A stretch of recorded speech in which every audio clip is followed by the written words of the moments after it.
છે પાકનો એ પણ આપવામાં આવે અને એમની જ સાથે આ વખતે જે સરકાર 125 મણ મગફળી ખરીદવાની તૈયારી બતાવી છે અને વધારીને 200 મણ કરવામાં આવે તેવી માંગ સાથે અત્યારે આવેદનપત્ર આપવાનું છે, પરંતુ એમની જ સાથે ઠેર ઠેરથી અત્યારે ખેડૂતો અહીં આવી રહ્યા છે. ગુજરાતભરમાંથી ખેડૂતો આવ્યા છે, બનાસકાંઠા જિલ્લો હોય કે સૌરાષ્ટ્રના કોઈ પણ ખેડૂતો અહીં આવ્યા છે. અત્યારે અમે જે જૂનાગઢ જિલ્લાની જે કલેક્ટર કચેરી છે ત્યાં અમે અત્યારે આવ્યા છીએ. તમે દ્રશ્ય જોવો, કારણ કે અત્યારે જે ધીમે ધીમે અલગ અલગ જગ્યા ઉપરથી ખેડૂતો આવી રહ્યા છે, કારણ કે વર્ષ દરમિયાન જે પાક વાવ્યો હતો ને એ પણ જ્યારે ચોમાસાની ઋતુમાં પાક લેવામાં આવ્યો હતો એટલે ખેડૂતોને એવી આશા હતી કે ચોમાસાની ઋતુમાં જે પાક વાવવામાં આવે એનાથી સારું એમને જણસ મળશે, વાવેતર વધશે અને પછી એ બજારમાં વેચવા જશે એટલે સારા ભાવ આપવામાં આવશે. પરંતુ માવઠું આવ્યું અને બધું જ વસ્તુ ધોવાઈ ગયું. એટલા માટે હવે ખેડૂતોની માંગ છે કે જે વાવેતર કરવામાં આવ્યું છે અને જે પાક ધિરાણ લેવામાં આવ્યું છે, તમામ જે પાક ધિરાણ છે સરકાર માફ કરે અને એમની સાથે જે હજુ પણ પાક વીમો આપવાનો બાકી છે તે પણ ઝડપથી આપવામાં આવે. અને એમની જ સાથે બીજા અહીંયા ઘણા બધા હવે જે રીતે ખેડૂતો આવી રહ્યા છે તેમની સાથે જ વાતચીત કરવી છે કે ક્યાંથી આવ્યા છે અને વધારાની એમની શું માંગ છે. ક્યાંથી આવો છો આપ? અમરેલી જિલ્લામાંથી. અમરેલી જિલ્લામાં વધારે નુકસાન થયું છે અને શું વાવ્યું હતું અને અત્યારે કઈ હાથમાં આવ્યું છે ખરું? હા, અમારે કપાસ અને મગફળીના મોટાભાગના વાવેતર હતા. ડુંગળી એ સામાન્ય રીતે આપે અગાઉ પણ જોયું હશે કે ભારે વરસાદ અમરેલી જિલ્લામાં તો 1 ઇંચથી લઈને 15 ઇંચ સુધી વરસાદ પડ્યા છે. એટલે જ્યાં બહુ વધુ વરસાદ પડ્યો છે ત્યાં તો પાથરા પણ તણાઈ ગયા છે અને કપાસના ઊભા પાકને જે ફાલ ફૂલ હતું એ ખરી ગયું હતું અને વીણવાનો તો એ ક્વોલિટી બગડી ગઈ છે. સહાય જે આપવામાં આવી છે 10,000 કરોડ રૂપિયા, બરાબર ખેડૂતે ગણતરી કરી લીધી છે કે વીઘે 3200 રૂપિયા મળવાના છે. તમને પોસાશે અત્યારે? હા, આમ જોવા જઈએ તો હાથમાં કાંઈ આવ્યું જ નથી. એટલે આ રકમ તો ખૂબ સામાન્ય ગણાય છે. છતાં પણ હવે આજે જે માંગ લઈને ખેડૂતો ભેગા થયા છે એ દેવા માફીની માંગ છે, જે પરેશભાઈની આગેવાનીમાં છે. અને 2019નો જે પાક વીમો મંજૂર થઈ ગયેલો છે એ હજુ પણ ખેડૂતોને જે નથી મળ્યો એની માંગ છે. અને ત્રીજી માંગ એ છે કે આ તો રોજનું થયું, હવામાનનો ડખો તો આ છેલ્લા 5 વર્ષથી સતત થઈ રહ્યો છે. તો ખેડૂતોને પોષણક્ષમ ભાવ મળે. મને અત્યારે ડુંગળીની વાત કરીએ તો ડુંગળીના 50 રૂપિયા ભાવ છે, તો ડુંગળીના ક્યારેક 500 થઈ જાય. આ જે સતત ભાવનું જે અનબેલેન્સ છે એ પણ ખેડૂતોની એમાં પણ નિયમિતતા થાય એ ખૂબ જરૂરી છે. આવી અનેક માંગો લઈને આજે ગુજરાતભરના અનેક ખેડૂત ભેગા થઈ રહ્યા છે. સૌરાષ્ટ્રના ખેડૂતો છે, ઉત્તર ગુજરાત બનાસકાંઠાથી પણ ખેડૂતો આવે, મધ્ય ગુજરાતમાંથી પણ ખેડૂતો આવી રહ્યા. આપ જોઈ રહ્યા છો સતત અત્યારે કલેક્ટર કચેરી જૂનાગઢ ખાતે ખેડૂતોનો ધસમસતો પ્રવાહ આવી રહ્યો છે. તમે પાક ધિરાણ લીધું હતું? હા. તો એટલે હવે તો એવી જ માંગ છે કે આ નાબૂદ કરવામાં આવે. આમની પહેલા લીધું હતું એ? હા, એ આમ તો દર વર્ષે ખેડૂતો પાક ધિરાણ લેતા હોય છે અને જ્યારે એની મુદત પૂરી છે ત્યારે ભરી દેતા હોય છે અને ફરી પાછું પાક ધિરાણ લેતા હોય છે. અને જે આ પાક વીમો 2019નો છે તમને મળ્યો છે? હા, અમુક ખેડૂતોને મળી ગયો છે અને હજુ ઘણા બધા ખેડૂતોને મળવાનો બાકી છે. એટલે મગફળી ઘરમાં આવી છે કે સાવ છે જ નહીં? હા, મગફળી જે આવી છે એ 3-4 પ્રકારની મગફળી આવી છે. એક તો સાવ પલ્લી ગયેલી છે ને અમુક ખેડૂતોને ખેતરમાં જ ઉગી ગઈ, કારણ કે 8 દિવસ વરસાદ આવ્યો. સામાન્ય રીતે અત્યાર સુધીના ભૂતકાળમાં જે માવઠા થયા છે 1-1.5 દિવસ પૂરતા. આ 7 દિવસનું એટલે લાંબુ માવઠું હતું એટલે ખેતરમાં ઘરે એવી સ્થિતિ નથી, એમાં ગાડું કે ટ્રેક્ટર જઈ શકે એવી સ્થિતિ જ નથી, કારણ કે વરસાદ એટલો હતો, કરાળ માટી એટલે વાહન જાય. તો ઘણા બધા ખેડૂતોને મગફળી ખેતરમાં પણ ઉગી ગઈ છે. અને જેને વચ્ચે થોડુંક ક્યાંક અંતર પડ્યું છે તો થોડીક પલળેલી અથવા તો એવી ઓછી વધી પ્રમાણમાં મગફળી અમુકને આવી છે. બીજા પણ ખેડૂત છે તેમની સાથે પણ વાતચીત કરવી છે. દાદા, ક્યાંથી આવો છો? તળાજાથી. કેટલું નુકસાન છે તમારે? 100%. શું વાવ્યું હતું? મગફળી, કપાસ. મગફળી, કપાસ. દાદા, આપણે ઉપર ચડીને વાતચીત કરીએ, કારણ કે અહીંયા લોકોને અવર જવરમાં મુશ્કેલી થતી હશે. કારણ કે હા, અહીંયા સૌથી વધારે જેટલા પણ ખેડૂતો આવ્યા છે એમને એવું લાગી રહ્યું છે કે જે એમને 100% નુકસાન છે અને સરકાર છે એમને પૂરું વળતર આપે. જે 10,000 કરોડ રૂપિયા આપવામાં આવ્યા છે એમાં ખેડૂતોને છે તે કંઈ મળવાનું નથી, કારણ કે વીઘે જેટલા રૂપિયાનો ખર્ચો થાય છે એટલા તો આપવામાં પણ નથી આવતા. એટલા માટે અને ખાસ કરીને જે અહીંયા બીજા જે ખેડૂતો છે, કારણ કે માંગ બધાની અલગ અલગ છે, વાવેતર પણ અલગ અલગ પ્રકારનું કરવામાં આવ્યું છે, એટલે સ્વાભાવિક છે કે બધાની માંગ અલગ રહેવાની છે. અને એમની જ સાથે જે પાકનું વાવેતર કરવામાં આવ્યું છે એમને ખાસ કરીને એવું કહેવાય કે જેટલું પણ અહીંયા જે વાવેતર થયું છે એમાં અલગ અલગ પ્રકારની નુકસાની, અલગ અલગ પ્રકારનું બિયારણ અને એ જ સાથે જે અહીંયા બીજા પણ જે ખેડૂતો છે, એટલે હું એમની સાથે પણ વાતચીત કરવા માંગુ છું, કારણ કે ઠેક ઠેકાણેથી જે ખેડૂતો છે એ અહીંયા આવ્યા છે અને ઘણી બધી એ લોકોની પણ માંગ છે. તમે ક્યાંથી આવો છો? કોરાવાટી. નુકસાન કેટલું છે? નુકસાન ફૂલ. ફૂલ નુકસાન છે. અને શું વાવ્યું છે? મગફળી બધું ધોવાઈ ગયું. કઈ પાલો છે, કઈ ઘાસચારો કઈ હાથમાં નથી આવતો. કાંઈ છે નહીં. પાક ધિરાણ કેટલું લીધું હતું? પાક તો લીધું હતું. પાક ધિરાણ લીધું હતું. ખેડૂતો છે એમની સાથે વાતચીત. દાદા ક્યાંથી આવો છો? ભંડુરી શું વધારે વાવેતર હતું ને કેટલું નુકસાન છે? મગફળીનું વાવેતર હતું અને 100% નુકસાની છે. ચારો પલરી ગયો, દાણો બધો પલરી ગયો. અત્યારે કંઈ ખેડૂતના હાથમાં આવે એમ નથી અને અત્યારે ખેડૂતની હાલત બેકાર છે. અત્યારે જે આ બધું બગડી ગયેલું છે ખેતરમાં એમને રાખ્યું છે કે રોટાવેટર કે કઈ મારી દીધું છે? હજી અત્યારે એમને બધું રાખેલું છે અને રોટાવેટર કોઈ માર્યું જ નથી અને બધા પાથરા ને બાથરા પલરી ગયા. ચારો બધો બેકાર થઈ ગયો. અત્યારે જાનમાલને બહુ નુકસાની થાય એવું છે.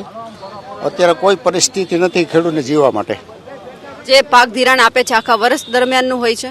હા, આખા વર્ષનું હોય છે પણ એમાં એ લિમિટેડ હોય છે. પાક ધિરાણ પૂરતું પાક ધિરાણ મળતું નથી અને ક્યારેક ક્યારેક તો એમાં બહુ મોડું થાય છે. એટલે તમે લેવા જાઓ છો 3 લાખ રૂપિયા પૂરા મળે છે? 3 લાખે મળે, ક્યારેક 2.5 લાખે મળે. પછી એની પેરેટી પ્રમાણે એ લોકો આપે, વીઘાના હિસાબે આપે છે. અને એમને પાછા ક્યારે આપવાના હોય? 1 વર્ષથી પછી આપવાના હોય અને એમાં એક દી મોડું થાય તો વ્યાજના 12% 14% લે છે. તમારા ધારાસભ્ય કામ કરે છે? આવ્યા ખેતર જોવા ક્યારેય? હજી તો કોઈ અમારા ધારાસભ્ય ખેતર જોવા આવ્યા નથી. અમારા ગામમાં કોઈ આવ્યા નથી. અગ્રેસરો કોઈ અમારા વાડીએ કોઈ પણ વસ્તુ જોવા આવેલા નથી. એટલે ધારાસભ્ય દેખાતા નથી. બીજા પણ છે. દાદા તમે કીધું કે ધારાસભ્ય દેખાતા નથી, મત માંગવા આવે છે, એ દેખાય છે એમને? ખેતીમાં એને કોઈને કઈ ખબર જ નથી પડતી, સમજી ગયા. અને કેન્દ્ર સરકાર 4% જે વ્યાજ આપે ને એ આપે, રાજ્ય સરકાર તો આપતી જ નથી વ્યાજ, એ કઈ નથી. આ વ્યાજમાં 7% કે ને માફ કરીએ પણ 3% કેન્દ્ર સરકાર આપે ને એ આપે છે, બાકી રાજ્ય સરકાર તો આપતી જ નથી માફ. અને અટાણે 100% મગફળી બધાને પલરી ગઈ ને ઉગી ગઈ છે. એકઈ વસ્તુ અટાણે એકઈ વસ્તુ બાકી નથી. મગ, અડદ ગમે એ લઈ લ્યો, સોયાબીન ગમે એ લઈ લ્યો ને એકઈ વસ્તુ બાકી નથી. ખેડૂતનું કોઈ છે જ નહીં. આ રાજકારણીઓ એના રોટલા શેકે છે. રાજકારણીએ એના ઘર ફરી લીધા. એના ઘર ભરી લીધા છે બધાએ. ભૂખા હે ખેડૂત એટલે આવ્યા છે. આ ખેડૂત પકવશે ને તો આ તમારો દેશ હાલશે બાપો હોય ને કઈ. પણ આ જે વાવેતર કર્યું, હવે આના પછીનું શું વાવેતર કરવાનું છે? ઘઉં અથવા ચણા વાવવા પડે, ધાણા વાવીએ, ગમે અટાણ હોવું તો જોઈએ ને. ખેડૂત પાસે કાંઈ નથી. ખેડૂત પાસે અને પાણી પૂરતું આપે છે? પાણી તો અટાણ કુવામાં તો પૂરતું છે પણ વાવવાના તો જોઈએ ને. ખાતરની ડીએપી ની થેલી લેવા જાવ તો 1350 રૂપિયા અને એમપી ની થેલી રૂપિયા લેવા જાવ તો 1850 રૂપિયા. આમાં શું કરવું? એના મણના ઈ પ્રમાણે ભાવ આપે ને તોય ના વાંધો આવે કે હાલો ભાઈ 1800 રૂપિયા તમને મણે ભાવ આપીએ. 1800 નથી દેતા આ લોકો. અટાણે 700 ને 800 રૂપિયાની મગફળી જાય છે, 600 રૂપિયાની જાય પલડેલી મગફળી 400 રૂપિયામાં ગઈકાલ મારી.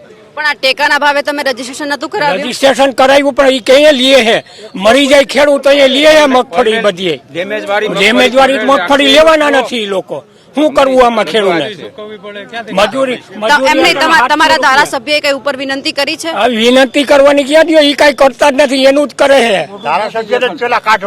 બધાને એને જ કાઢવાના છે બધા. ફરિયાદ કરીએ ને. હા બોલો. કેટલું ધિરાણ લીધું હતું? અને મને એ સવાલનો જવાબ જોઈએ, ખાતર સમયસર મળે છે કે એ પછી લાંબી લાઈનમાં જ ઉભું રહેવાનું? તો લાઈનમાં જ ઉભવાનું. હિરણબેન 3 લાખ રૂપિયા લીધેલ છે, બરાબર. નિર્ભય ન્યૂઝના માધ્યમથી અમે બધા ખેડૂત તમને કહેવા માંગીએ છીએ કે 3 લાખ રૂપિયા ધિરાણ લીધું છે. હવે માની લો કે અત્યારે આ વર્ષની અંદર એવી હરેક ખેડૂતની કન્ડિશન એવી છે કે 1 રૂપિયો ભરી શકે એવું નથી. મગફળી ફેલ થઈ ગઈ, કપાસ ફેલ થઈ ગયો, સોયાબીન ઉપર ઉગી ગયા. પૂછી લો આ બધા ખેડૂત, બરાબર છે. કપાસની અંદર ઉપર કોટા નીકળી ગયા. કોઈ વસ્તુ અત્યારે ટેકાની ભાવેથી મગફળી ખરીદવાની સરકાર આયોજન કર્યું છે. હવે ટેકાને ભાવે મગફળી પલળી ગયેલ છે. એક 3500 રૂપિયા રાજ્ય સરકારે ખેડૂતને આપવાનો જે એની આદેશ કર્યો, લોલીપોપ આપ્યો છે. 3500 રૂપિયામાં હરેક ખેડૂતને તમે પૂછી લો કે એનો ભૂકો મળે? 1 વીઘાનો ભૂકો નથી મળતો. આનો પુરવાર કેમ કરવું? પશુધન છે અમારી પાસે, સવારે ઉઠીને શું નાખવું? આપણે તો ગમે અહીંયાથી બજારમાં બિસ્કીટનું પડીકું લઈને ખાઈ લેશું. પશુ બિસ્કીટ ખાશે? આ સરકારને રજૂઆત કરવાની આવે. એટલે અમારું એવું કહેવાનું છે કે આ જે પેકેજ આપ્યું એ અમને પરવડે તેમ નથી. પાક ધિરાણ સમસ્ત ખેડૂતનું ઓલ ગુજરાતની અંદર તમે માફ કરો અને ટેકાને ભાવે જે કંઈ મગફળી ખરીદવાની થાય એ મગફળી ગમે એવી ડેમેજવાળી હોય કોઈ પણ ખેડૂતની રિજેક્ટ ન કરે આવી અમારી રજૂઆત છે. ઢોર ડાંખર છે તમારે? આ ઢોર રાખરે છે બેન, પશુધન છે. એને અત્યારે શું નાખવું એ મુસીબત છે. અને ખોડનો ભાવ શું છે? ખોળનો ભાવ 2000 રૂપિયા છે. ડેરીની અંદર દૂધ દેવા જાવ 40 રૂપિયા લીટર પડે છે. પૂછી લો હરે. એ તો ફેટ ઉપર આધાર છે ને? ફેટ ઉપર આધાર છે તો માર્કેટની અંદર તો વધારે ફેટ આપે, વધારે બેગથી વેચાણ થાય છે. વેચાણ વાળા તો વધારે મળે છે, અમને કેમ નબળું મળે છે? તો આ તમે ડેરી સંચાલકને ક્યારે કીધું? કારણ કે જ્યારે ફેટ કાઢવાના હોય ત્યારે ડેરી સંચાલકને અમે કહીએ છીએ તો તમારે જેટલા ફેટ આવે આના ફેટનું દૂધ એ લોકોને તો 70 રૂપિયા વેચાણ થાય છે. એટલે ગામમાં એક જ ડેરી છે કે કોઈ પ્રાઇવેટ ડેરી કે એવું કઈ છે? એક બે ડેરી છે, બધાય મળે ત્યાં હોય. એટલે 40 રૂપિયાનું લીટર દૂધ જાય છે. 45 રૂપિયા, 8 રૂપિયા ફેટનો ભાવ છે. 5-5.5 ફેટ આવે, તમે હિસાબ કરી લો. અને ઈ વેચાણ થતા 70-75 રૂપિયા મળે છે. હરેક જગ્યાએ માર્કેટિંગ યાર્ડની અંદર જાઓ, કોઈ પણ જગ્યાએ જાઓ, ખેડૂતનો માલ જાય એટલે ડેમેજ હોય, ત્યાં જાવ એટલે સીધા ત્રબલ ચોબલ 4 ગણા 5 ગણા ભાવ થઈને વેચાણ થાય છે. ખેડૂત આ જીવન કોઈ દિવસ આમાં બેઠો થઈ શકે એવી કન્ડિશન નથી. અને વેપારી કેટલો ભાવ આપે છે મગફળીનો? વેપારી હમણાં 2 દિવસ પહેલા જ એક અહીંયા લોકો એક ભાષણ છે સંભળાવી રહ્યા છે અને मैं वादा करता हूँ हम बात करो भारतीय जनता पार्टी की सरकार बनने के बाद हेलो भले विजय सरकार पहली ही मीटिंग में पहला ही काम किसानों की कर्ज माफी का कर दिया जाएगा. ये झूठी बात और मैं खुद फोटो नो बोला मैं હવે એમણે વાત કરી છે કર્જ માફીની અને એ જોવાનું છે કે ખેડૂતોને અત્યાર સુધીનો જેટલો બોજો લીધો છે આ વર્ષની વાત નથી, એમના પહેલાની પણ વાત છે. કારણ કે આ વર્ષે માવઠું કમોસમી થયું એવું જરૂરી નથી, આની પહેલા પણ પાક બગડી ગયો હશે. ત્યારનું પાક ધિરાણ માફ થયું હતું? અમારે 19માં જે મનમોહનસિંહ સરકાર હતી ત્યારે 72,000 કરોડ રૂપિયા ખેડૂતનું માફ થયું હતું. બાકી આ ભાજપ સરકાર 30 વર્ષથી ગુજરાતની અંદર છે ને 11 વર્ષથી કેન્દ્રની અંદર છે, 1 રૂપિયો કોઈને માફ થયો જે વીમા કંપની બંધ કરી. બેન, હું રાજકોટ જિલ્લાના વિસિયા તાલુકાના અજમેર ગામથી આવ્યો, આશરે 200 કિલોમીટર થાય. અમારે કપાસ ફેલ થઈ ગયો, મગફળી ફેલ થઈ ગઈ, સારા ફેલ થઈ ગયા, તો અમારે વરહ કઈ રીતે નિભાવવું એનું હવે ખાલી 22,000 રૂપિયા હેક્ટરે આપે તો 22,000 રૂપિયા અમારે શું થાય? 22,000 પાલો ન થાય, પાલો ન થાય ને મજૂરી ન થાય તો પછી બાળ બસાને ભણાવવા તો અમે વાડીએ રેણા, કોઈ તો ભણાવવા તો પેટ્રોલ પૂરું તો પગપાળા છોકરા જઈ શકે નહીં, કોઈ નિહાળે વાહન મૂકેલ નહીં, તો અમારે છોકરા ભણાવવા કે વાડીએ રાખવા. ત્યાર પછી ખેતી અમારે હવે વાવેતર કરવું છે પણ ખાતર ક્યાંય મળવું જોઈએ ને.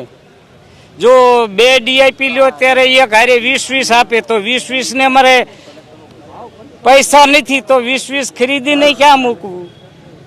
તો પૂરતું ખાતર મળે નહીં, પૂરતા ભાવ મળે નહીં. જો કપાસ વેચવા જાવ તો એ કે છે કે આ ટેકાના ભાવમાં કપાસ નો હાલે, કડદો કહેવાય, આ કાળો પડી ગયો છે, ડોસ્યું થઈ ગયું, તો અમારે કઈ રીતે આ વર નિભાવવું? 2 દિવસ પહેલા બેન, હા 2 દિવસ પહેલા 300 રૂપિયાની 20 કિલો મગફળી વેચાણી. હિસાબ કરો 6,000 રૂપિયા. 6,000 નું તો બિયારણ વાવેતરનો ખર્ચો ખેડૂતને આવ્યો. હરેક ખેડૂતને તમે પૂછી લ્યો.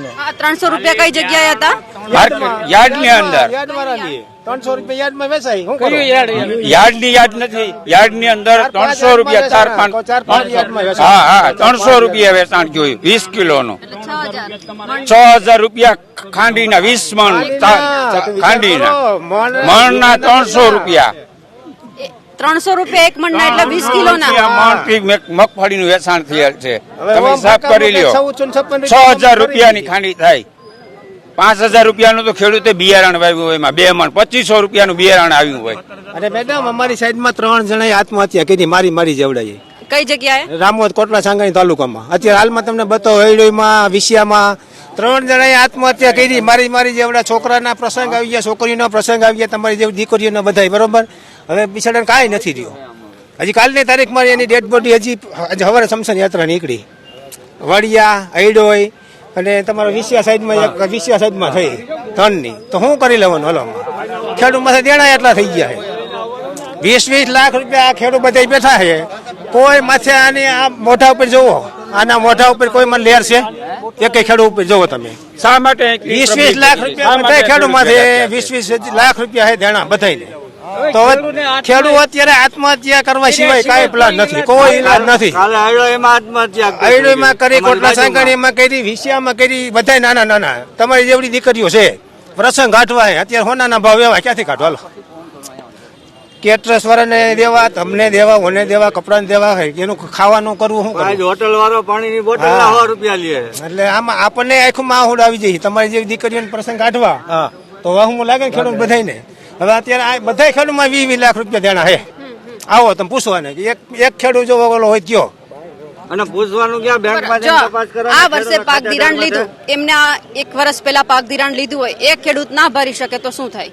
તો દંડ આવે, વ્યાજ ભરો, શું કરો? નોટિસ બીજે વર્ષે પાક ધિરાણ ન જે નિયમ પ્રમાણે વ્યાજ આવે, વ્યાજ આવે તમે નવા જૂનું ન ખાય તો તમારું ખાતું બંધ થઈ જાય, બીજે વર્ષે ધિરાણ ન મળે. અને વળતર તો કઈ આપતા નથી. એનું આગલા વર્ષના જે નિષ્ફળ જતા કપાસના બધા કોઈ કઈ આપ્યું જ નથી. આગલા વર્ષનું નથી આપ્યું, આ વર્ષ લોલીપોપ છે, કાંઈ તમને આપવાનું નથી. 2019 નો પાક વીમો 50% ખેડૂતને આપેલો છે, 50% ને હજી રકમ મળી નથી. તો એ લોકોને આવી નીતિ રાખે છે. આગળ તમારું જીબી નું કનેક્શન, લાઇટ બિલ બાકી હોય તો બીજે જે કાપવા પહોંચી જાય, તો એ સરકાર પાસે બધું છે. આ ખેડૂતની વાત આવે, ખેડૂતની પ્રથા કોઈ સાંભળવા તૈયાર નથી. તો ખેડૂતને કરવાનું શું? હવે આજે આ બધા જે ભેરા થયા છે, ઘણા આત્મહત્યા કરી લીધી છે, ઘણા આત્મહત્યાની તૈયારીમાં છે. કારણ કે ખેડૂત પાસે હવે આમાં જીવવા જેવું કઈ છે નહીં. એટલું જ મારું કહેવાનું છે. જો હજી આ નિંભર સરકારને થોડી કઈ આંખ ખુલે ને આ ખેડૂત પ્રત્યે થોડી કઈ સહાનુભૂતિ દાખવે તો આ ખેડૂત જીવી શકે એમ છે. બાકી ખેડૂત હવે ખેતી મૂકીને હિજરત કરવા જેવી વાત આવી ગઈ. ઘણા કુટુંબો બીજા ધંધામાં લાગી ગયા છે, ખેતી કરવા નથી માંગતા, એના બાળકોને આ વસ્તુમાં જોડવા નથી માંગતા, કારણ કે પોતે અનુભવ્યું છે. તો બાળકોને આમાં જોતરાવા નથી, એટલે આ ખેતી છોડીને ખેડૂત બધા ભાગી રહ્યા છે. જય હિન્દ, જય જવાન, જય કિસાન. એટલે માંગ ઘણી બધી છે. કરાવ્યું તો એ કે તમારે મગફળી નથી. મને કે મગફળી નથી, મારે એવો મેસેજ આવ્યો કે તમારે મગફળી નથી. અટાણ તમે ખેતરમાં આવો એમને ઉગી જાય, મગફળી ન હોય ઉગે ખરી? બરાબર છે કાકાની વાત. ઉગે ન ઉગે તો અટાણ તમે મારા ખેતરમાં જોજો કેટલી ઉગલ મગફળી છે. લ્યો આ ઉપરથી મેસેજ આવ્યો કે તમારે, મને મેસેજ જોતા આવડે ને મેં જોવરાયો ને તો હોલદી થઈ ગઈ કે હવે નો હાલે. તોય મેં કાગળિયા કરીને પાછા દીધા. હવે એ લે કે ના લે બોલો તમે, બોલો એમને સેટેલાઇટમાં એને ન્યા દેખાણું વાડીએ આવે તો ખબર પડે ને. એની રીતે જોઈ લે છે. તમે જોવો તો ખરા, હાવ ખેડૂને હેરાન જ કરવા છે. કારણ વગરના તમે વિચાર તો કરો પબ્લિક ને. આવું ક્યાંય આવી સરકાર મેં ક્યાંય નથી જોઈ. આ રેકર્ડ તોડી નાખવાની ભાઈ. તમે કેટલા વીઘાની પહેલા મગફળી વાવી હતી? મારે 10 વીઘાની. હું કેશોદ તાલુકા કરેણી ગામનો છું. બરાબર સમજી ગયા ને તમે? ત્યાં તમે એક ફેરી ખેતર આવો તો તમને ખબર પડે, બાકી આવું તો નથી. ઉપરથી કહી દેવું કે ભાઈ તમારે મગફળી નથી, જોવો તો ખબર પડે મારે કેવડી મગફળી ઉગી ગઈ.